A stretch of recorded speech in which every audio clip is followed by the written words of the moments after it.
السلام علیکم، میں نادرہ شعیب، بحریہ کالج 1 ابراہیم علی بھائی کیمپس مجید احصاری آپ سے مخاطب۔ عزیز طلبہ و طالبات، آج میں نے آپ کے لیے جس نظم کا انتخاب کیا ہے وہ ہے 11ویں جماعت میں کے نصاب میں موجود نظم سلطان ٹیپو کی وصیت۔ نظم سنیے گا۔ تو رہنورد شوق ہے منزل نہ کر قبول، تو رہنورد شوق ہے منزل نہ کر قبول، لیلا بھی ہم نشیں ہو تو محمل نہ کر قبول۔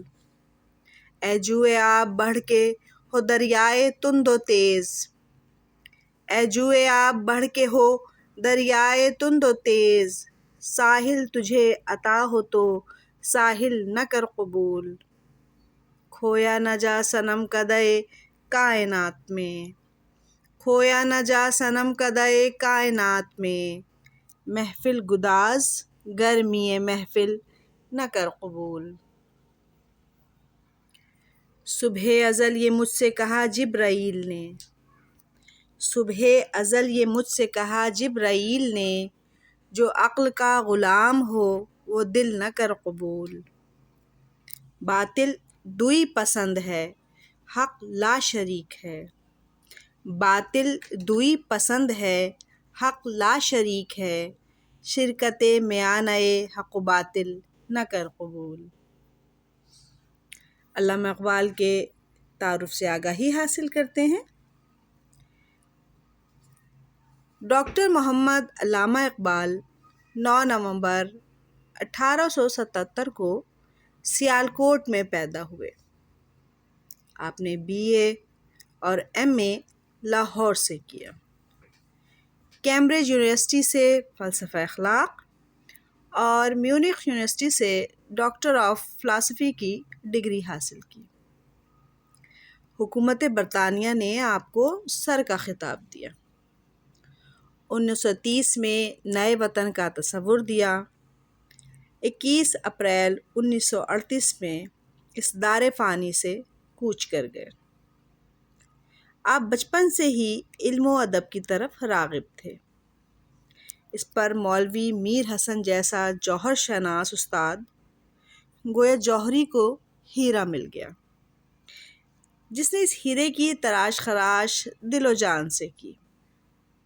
علامہ اقبال نے مسلمانوں کے جذبہ آزادی کو ابھارنے کے لیے جد و جہد اور عمل کو اہمیت دی۔ آپ نے مسلمانوں کو ان کی عظمت رفتہ یاد دلائی۔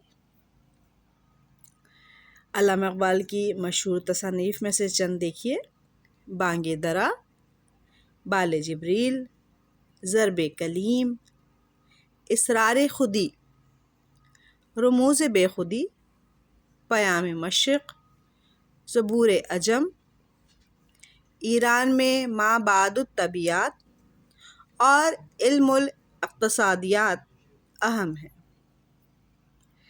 اب ہم نظم میں موجود نئے اور مشکل الفاظ کے معنی سے آگاہی حاصل کرتے ہیں۔ دیکھیے: رہنورد مسافر، منزل طے کرنے والا۔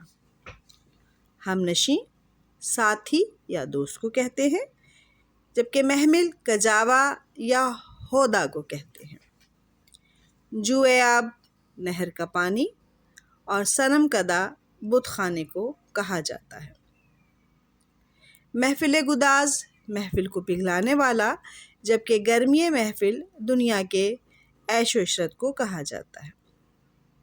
ازل کے معنی ہمیشہ، اور جبرائیل حضرت جبرائیل علیہ السلام اللہ کے مقرب فرشتے جو حضور اکرم صلی اللہ علیہ وآلہ وسلم کے پاس وحی لے کر آیا کرتے تھے۔ دوئی پسند کے معنی ہیں دو یا ایک سے زیادہ خدا رکھنے والا۔ شرکت میانہ حق و باطل، حق کے ساتھ باطل کو شامل کرنا۔ اس نظم کا مرکزی خیال دیکھیے۔ علامہ اقبال کی نظم سلطان ٹیپو کی وصیت ان کی کتاب ضرب کلیم کا ایک حصہ ہے، جس میں انہوں نے سلطان ٹیپو کی شخصیت، کردار اور ان کے تاریخی مقام کی روشنی میں نوجوانوں کو ہدایت دی ہے کہ ان کی زندگی سلطان ٹیپو کی طرح راہ حق پر چلنے والی ہونی چاہیے۔ اس نظم میں درج ذیل اہم نکات ہیں، دیکھیے۔ انسان شوق کے راستے کا مسافر ہے۔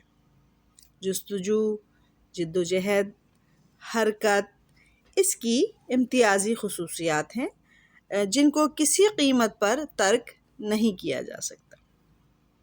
نمبر 2، انسان کا کام ہے کہ وہ اپنے مقام اور حیثیت کو پہچانے۔ ابتدا میں وہ اکیلا اور کمزور ہوگا، مگر انفرادی طاقت جب مضبوط اجتماعیت میں تبدیل ہو جائے گی تو کوئی مشکل نہیں رہے گی۔ نمبر 3، انسان کے لیے لازم ہے کہ اس صنم کدہ کائنات کی رونق اور جلووں میں گم نہ ہو، کیونکہ یہ عارضی اور فانی ہے۔ انسان اس دنیا کی رونق ہے، مگر اس کا یہ مقام نہیں کہ اس کی لذتوں میں گرفتار ہو۔ اور آخری نقطہ دیکھیے، انسان کے لیے نہایت ضروری ہے کہ وہ جد و جہد توحید کی راہ اختیار کرے، شرک اور باطل قوتوں سے اپنے آپ کو بچائے، حق و سچ کا ساتھ دے۔